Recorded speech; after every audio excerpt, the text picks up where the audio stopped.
A very warm welcome to all our viewers and welcome to a new episode of Arab Affairs, our program bringing you all the latest news happening in the Arab world. As usual, we start straight away with a look at some of the news making the headlines, and we'll be right back. Stay tuned.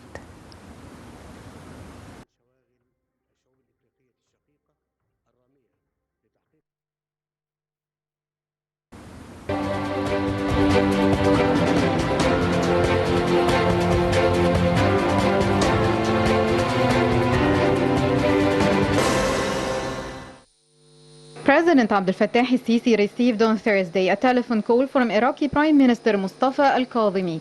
The presidential spokesman said that the talks covered the latest regional developments of mutual concern as well as the situation in Afghanistan.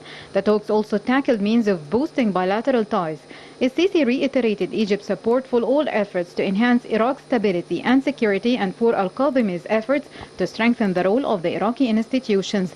The president vowed to continue support for Iraq within the framework of the bilateral relations or through the three-way cooperation mechanism between Egypt, Iraq and Jordan. Upon directives of President Abdel Fattah el-Sisi, the head of the General Intelligence Service visited Ramallah and Tel Aviv on Wednesday. The visit comes within Egypt's efforts to push forward the peace process in the Middle East and supporting the Palestinian cause. Libya's election commission on Tuesday closed its online voter resignation portal ahead of a national polls set for December, but beset by growing doubts despite a month-long pause in the voting. The head of the commission said that some 2.83 million people in the country had signed up to vote, inviting citizens overseas to register from Wednesday onwards. The Commission is now waiting for a new electoral law to be passed in order for candidates to begin signing up. The 75 delegates selected by the United Nations to guide the political transition have yet to agree on a constitutional basis for the December polls. Last week, at a virtual meeting, they again failed to reach a compromise despite pressure from the United Nations. Libyans remain at odds over when the elections should be held and on what legal basis. The death toll in a Turkish air raid on a clinic in Iraq's Sinjar province has risen to 8 a day after the attack. Local officials said that those killed were 4 employees of the clinic and 4 fighters from the Kurdistan Workers' Party linked to the 80th Brigade of Iraq's Al-Hashd al-Shabi coalition. Local sources said that drones were used in the attack. The 80th Brigade is made up of Iraq's Yazidi minority who were persecuted by Daesh terrorists from 2014 and whose bastion is in Sinjar. Most of the deadly forest fires that have hit northern Algeria in the past week were under control and no longer endanger residents. The country's emergency services said that the firefighters were still struggling to put out 19 blazes after over 90 people, including 33 soldiers, were killed in wildfires since August 9th. The government has blamed arsonists and a blistering heat wave for the dozens of blazes. Algerian police said that they had arrested 36 people, including 3 women, after lynching of a man suspected of having started one of the deadly fires.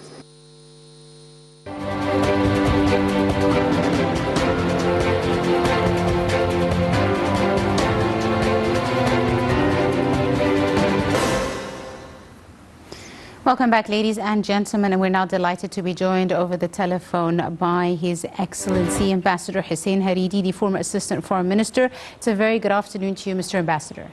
Good afternoon, madam. Thank you very much for joining us, Mr. Ambassador. And of course, today, focusing on the latest developments in Lebanon. Lebanese inhabitants are very low on patience as the situation in the country seems to be escalating. The energy crisis is continuing, and the economic collapse has really stripped the national currency of most of its value, leaving 4 out of 5 inhabitants below the poverty line. Could you, Mr. Ambassador, begin by describing the current scene in Lebanon? It's my pleasure to be with Nile TV. Thank you, sir. Of course, the situation in Lebanon has been escalating for the last year. Yes. And I would say for the last almost 2 years after the outbreak of the Lebanese revolution. Yes. At the end of 2019. And during this time, the governing class in Lebanon has failed the Lebanese people. Yes. They haven't been able to come together and to form a government that would be able to meet the aspirations of the Lebanese people. Add to that the fact that foreign intervention, Arab intervention, regional intervention in Lebanese politics has really or hasn't helped the Lebanese people. Yes. And the Lebanese political class has multiple political and regional affiliations. And this mix of foreign intervention plus the lack of political will on the part of the rulers of Lebanon Yes. to work together and just to forget what they call the sectarian division of posts in Lebanon. And of course, what we are witnessing in Lebanon is unprecedented. We understand, we all remember the Lebanese civil war. And I'm really, it's very sad to say that at the height of the Lebanese civil war, the situation was not that worse. Yes. And now, the question, what would it take to take Lebanon out of this mayhem, out of this country, out Yes. of this dilemma, and to prevent the descent of Lebanon into, I'm trying to find the word, Further chaos, maybe. to descend into, I don't want to use very explosive words, madam, out of respect for the Lebanese. Yes. And but of course, it's incumbent, it behooves the Lebanese rulers really to get out of their present mindsets, sectarian mindsets, and move forward and move Lebanon forward. As you just said, according to the World Bank, 78% of the Lebanese population Yes. now are living under poverty line. And as you referred, there is an acute energy crisis. An acute energy crisis not only for cars. No, hospitals can find enough fuel Yes. to operate and to function. Bakeries would stop producing bread. And so the situation in Lebanon is really, it's a dire situation. But the only people that can help the Lebanese are the Lebanese ruling class. And as long as the Lebanese ruling class fails to meet the aspirations of the Lebanese people, Lebanon would face further destabilization and further insecurity. Personally speaking, I'm afraid that Lebanon, if the situation does not get better, and if we cannot witness a start of a political solution, credible political solution, I'm afraid to say that Lebanon, as we have known it, Yes. could disappear from the political Absolutely. map. Your Excellency, you raised a very important issue, how the political crisis in Lebanon is causing an economic one with the shortages in fuel, bread, basic commodities. As you mentioned, over 75% of the population now living under the poverty line. Let's talk a bit about how, in your opinion, how did the escalation of the economic crisis in the country become a reflection of the political breakdown in Lebanon? Well, the two are intertwined. Yes.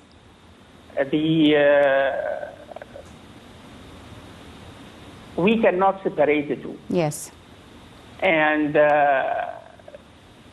the dilemma is that, or the irony is that the wealthy Lebanese, and some of them as part of the ruling class, don't feel the deprivation of the majority of the Lebanese people. And the impression that we have or the impression that we have had during the last few years, that most of them wouldn't care less. Saad al-Hariri couldn't, for 8 months, couldn't form a government. And before him, the former Lebanese ambassador to Germany tried to form a government, but at the end, he apologized. And he said, I regret, I cannot do it. The same with Saad al-Hariri. And now, the Naguib al-Mikati, who was a former prime minister, yes. And by the way, he is one of the billionaires of Lebanon. Most of all the Lebanese prime minister happened. I don't know by coincidence or this is built in the Lebanese politics. Yes. Either they are millionaires or billionaires, but this is beside the point. And now Naguib al-Mikati can form a government. So, and this reflects on the economic situation of the country. Yes. We understand. The devaluation of the constant devaluation of the Lebanese currency started with the explosion yes. of the explosion in the port, Beirut yes. port. Which leads me to another question, Your Excellency, if I may. This explosion, do you think it was, the starting point of, exposing the actual fragility of the situation in the country? The fragility of Lebanon was predates the explosion, but the explosion exacerbated. And speaking about the explosion, I would like just to draw the attention to the fact that there is a German firm that is checking yes. the Beirut port. And according to the findings, and this is very, very, very serious. According to the findings, or the finding of this German firm, there are still in the Beirut port, there are still explosives, tons of explosives, unaccounted for. And speaking about this explosion of August 2020, the interesting thing is that up to this moment, there is no clear explanation or yes. conclusive evidence who is responsible, either from a criminal point of view or from a political point of view. Yes. So the situation in Lebanon is really very disturbing. It is disturbing. It's an understatement. I would say it's catastrophic. And we as Arabs, we have an interest in saving Lebanon. Yes. Saving Lebanon from the Lebanese politicians. Actually, this leads me to my next question, Your Excellency. Let's talk a bit about the role of, the Arab world and the international community towards Lebanon, especially during this very difficult period in their history. To honestly speaking, Madam, the Arab world is absent in the Lebanese situation today. I can't speak of a significant Arab role, save of course some assistance from here and there, and something that really intrigues me is that how come no Arab country, without exception, hasn't come forward and provided the Lebanese with fuel. That is something very intriguing. And I'm, on a personal level, I'm really hoping that any Arab country, Yes. any Arab country, including Egypt, would say that under the present circumstances, we are going to provide the Lebanese with a certain amount of fuel that would go on a priority basis to bakeries and hospitals. Yes. And I'm still waiting for any clear signal from any Arab capital, particularly the oil-producing countries in the Arab world. This is it. On the other hand, the international community, Yes. particularly France, is the one leading the shots in Lebanon. The only political initiative, as far as the Lebanese crisis, if we call it a crisis, is concerned, is a French one. And interesting enough, all Arab countries are behaving in the context of this initiative.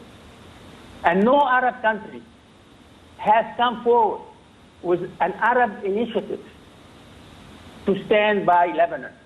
We are working in the context of a Western initiative to save Lebanon. And this is something that we cannot understand. We cannot fathom. How come there is no collective Arab will to stand by Lebanon? Right. Mr. Ambassador, yes. That's what I have to say about the situation Right. in Lebanon, madam. Right. Mr. Ambassador, a recent decision by Hezbollah to bring an Iranian fuel tanker to Lebanon is now also triggering a new crisis. How do you see this latest development? Well, it's part, let's agree from the outset, madam, Hezbollah is not an alien, a political party in Lebanon.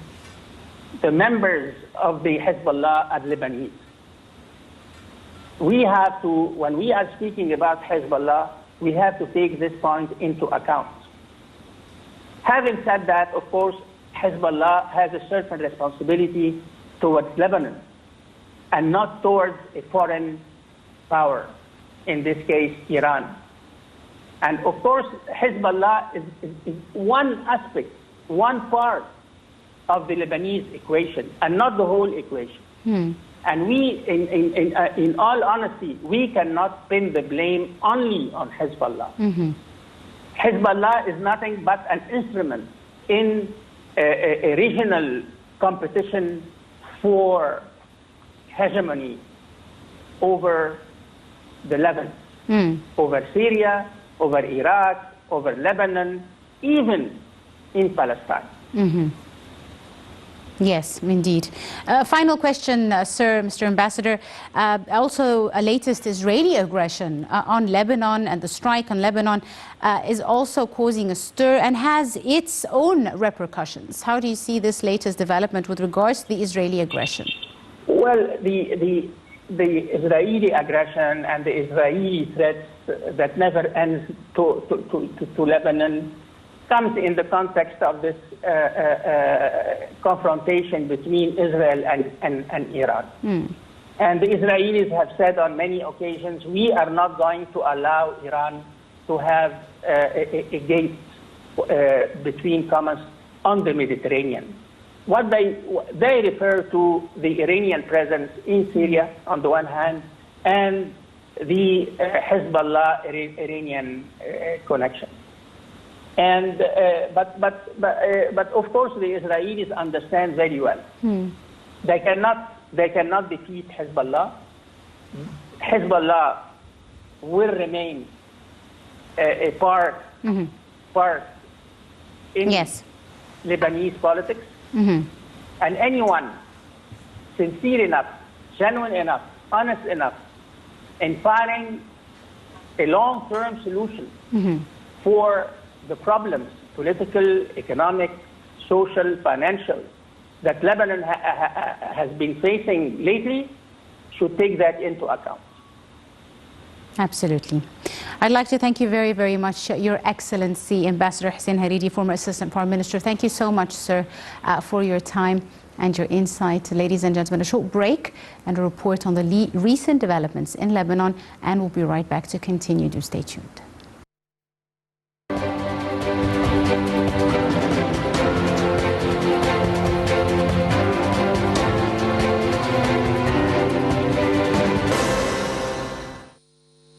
The Lebanese presidency revealed that Cairo will send Egyptian natural gas to Jordan so that it can produce extra quantities of electricity and add them to the grid linking Jordan with Lebanon via Syria.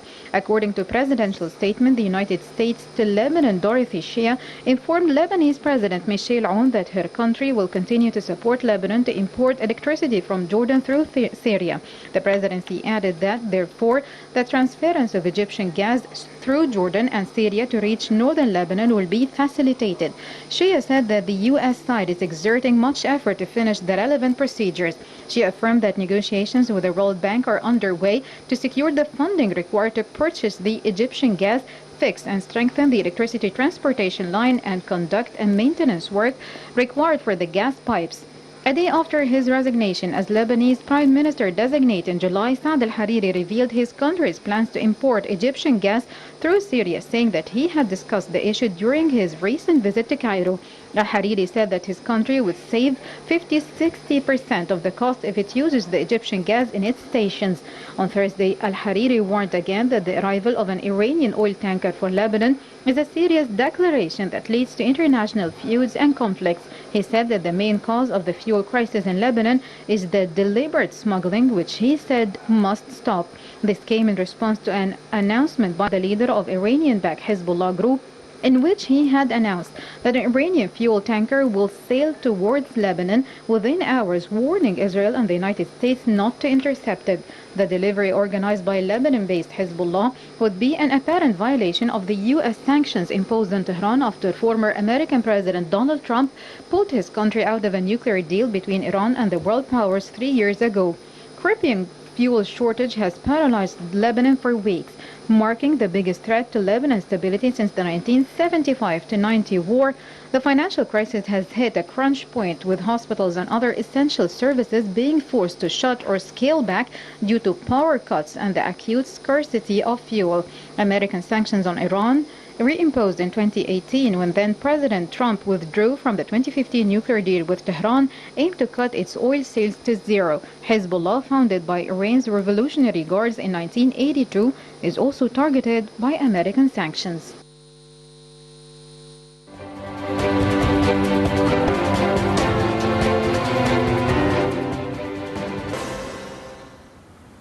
Welcome back, ladies and gentlemen. We're now delighted to be joined over the telephone by our guest, Dr. Hassan Wagih, Professor of Political Science.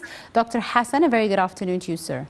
Good afternoon to you. Thank you very much for joining us, Dr. Hassan. And of course, today we are describing and discussing the latest developments in Lebanon. Let's begin, Doctor, in your opinion. What are the reasons behind the recent political turmoil and economic regression in Lebanon? Actually, it is a multi-dimensional factor that really got the situation as we can witness now. But actually, the most important thing and the most pressing thing is that we should have, I am as a citizen who belongs to the Arab world, I would like to see the Lebanese government do its job. And I think that to have this standstill situation is the real problematic point in the whole crisis, because when people are so, there is unprecedented pace of events which is faced by the government by a very slow motion, which really created chances for all parties and for all other people inside Lebanon and outside intervention to get there.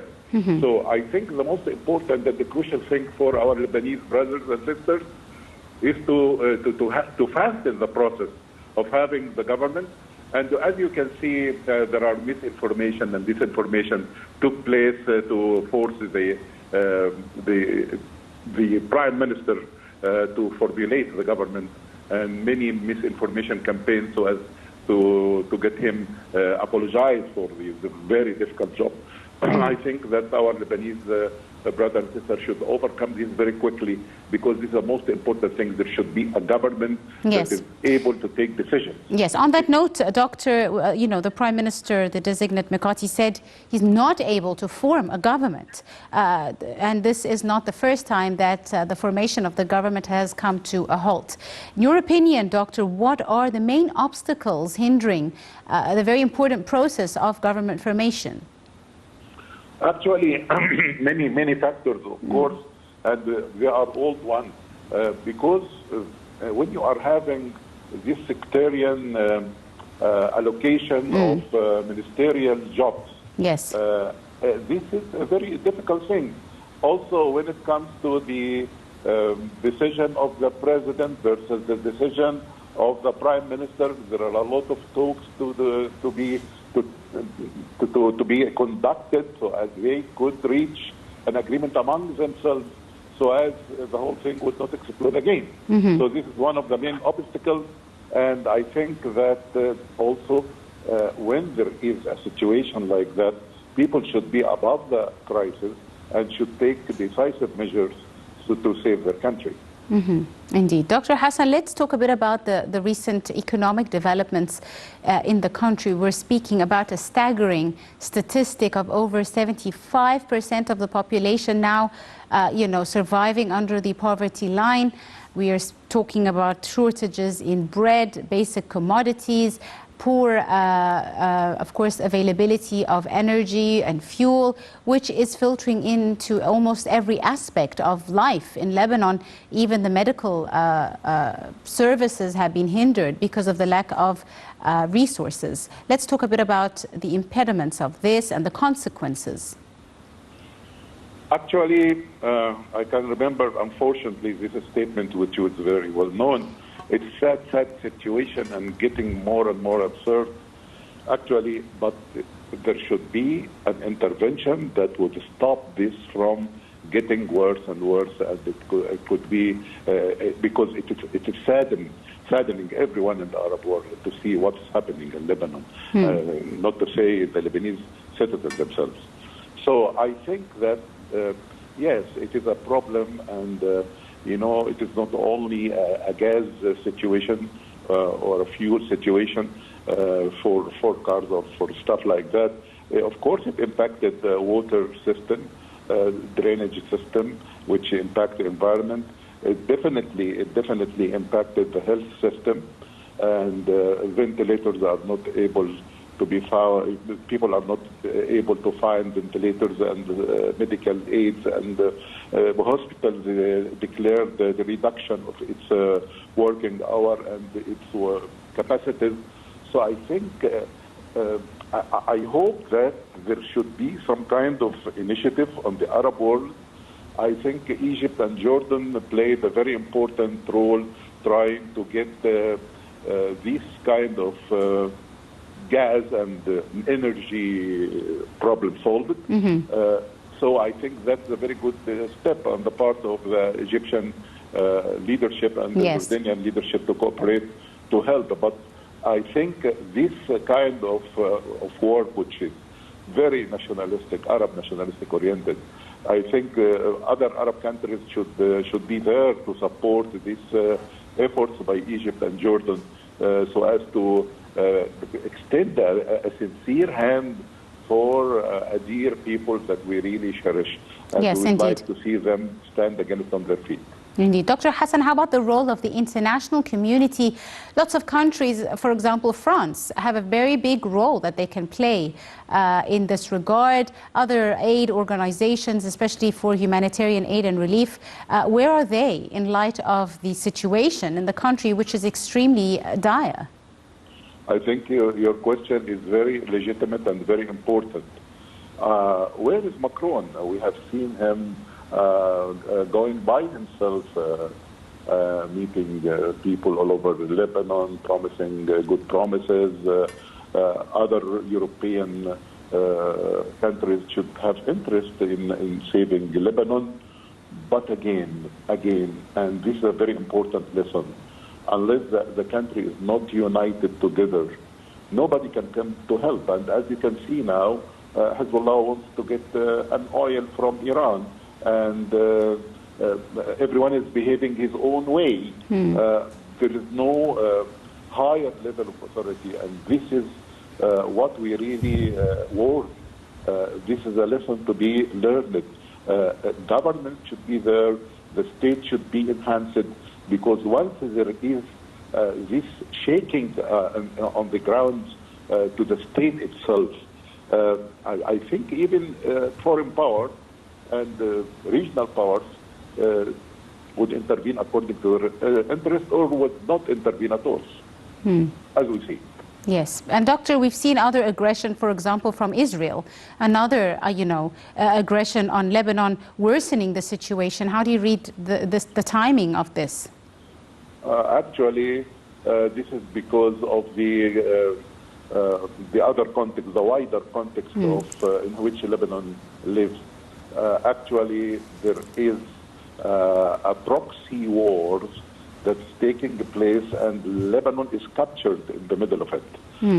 I think that the tension between USA and Iran, Israel and Iran, of course, trigger its own impact inside Lebanon through Hezbollah and through the Iranian arms that really, like when we see the beginning of the conflict, Hezbollah launched several rockets to warn Israel that if you hit Iran, or if you got the whole thing much more wider than that, we are ready to get into the game. And I think this would draw Lebanon, with all its difficulties and all its problems, into another crisis, what we call crisis slide. And when you have crisis management, the most dangerous thing is to have a crisis slide, that crises slide into one another, which could not be managed, unfortunately. So I hope, because when there was an exchange of rockets earlier, 2 months ago or 1 month ago, I think everyone was keen to make cooling off, and the UNIFIL intervened. I hope that UNIFIL would intervene again, and the international power would intervene again to stop that escalation, that kind of fight to escalate. Indeed. Dr. Hassan, we've also seen Hezbollah and their role and decision now just to bring in, an Iranian fuel tanker into Lebanon, causing or triggering, another crisis, which Lebanon is already overburdened with crises of its own. Yes, the problem is this. The problem is that Hezbollah is part of Lebanon and also have affiliation with Iran. But as a partner in Lebanon and wants to make some kind of, not a propaganda, but to legitimize its existence among Lebanese, Hezbollah here as a Lebanon entity also, would like to help out in solving this problem according to their own perception and according to their own agendas. So nobody in this tough situation can tell Hezbollah, don't help yourself and don't help your country. But again, the whole thing could get complicated because Hezbollah, Hassan Nasrallah, mentioned in his statements, triggered a threat if Israel or America intervened these kind of vessels, the whole situation would go out of hand. So I think it's a very dangerous situation now, and I hope it will have a halt in escalation. And I hope that international powers would get there, and Arab regional powers should get there to de-escalate the situation from getting wider and wider and to go out of hand. Indeed, because at the end of the day, it's the Lebanese citizen that is paying the price. Right. Absolutely. I'd like to thank you very, very much. Dr. Hassan Wagee, Professor of Political Science. Thank you so much, sir, for your time. And that wraps up today's episode of Arab Extra. I'd like to thank you so much for joining us. Till next week, it's goodbye.